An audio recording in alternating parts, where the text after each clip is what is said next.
Hello guys, from this point onwards, I will start my Python journey from beginner till advanced level. So stay tuned and follow this channel so that you get all the latest updates.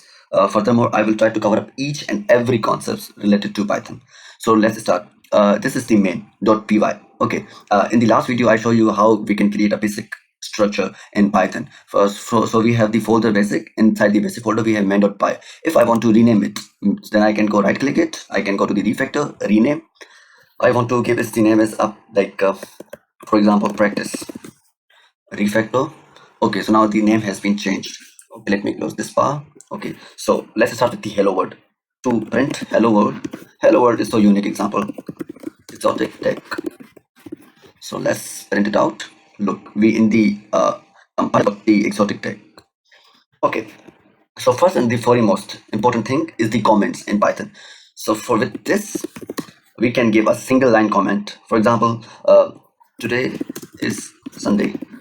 So this is single line comment in Python. If a user wants to give a multiple line comments, then he has to use like this.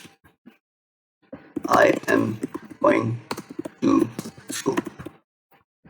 Life is chill. So these comments, these will not be read by the compiler. This is just for the user understanding perspective. Okay, so it's recommended whenever you are writing some code, better put comments, because after 10 or 15 years, whenever you open that same code, you should know what is happening at what level. Okay, so this is the advantage of comment. Now look, I compiled it. I didn't got these two sections. It just printed out exotic tech. And also one of the most important thing is the refactoring. For example, I did this. If you see clearly notice, there is some underline in the text. The reason is the format is not correct.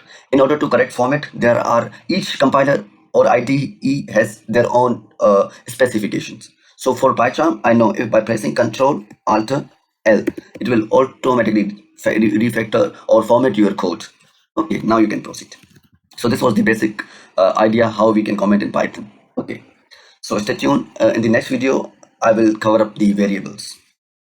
Thanks. And don't forget to hit like and subscribe button.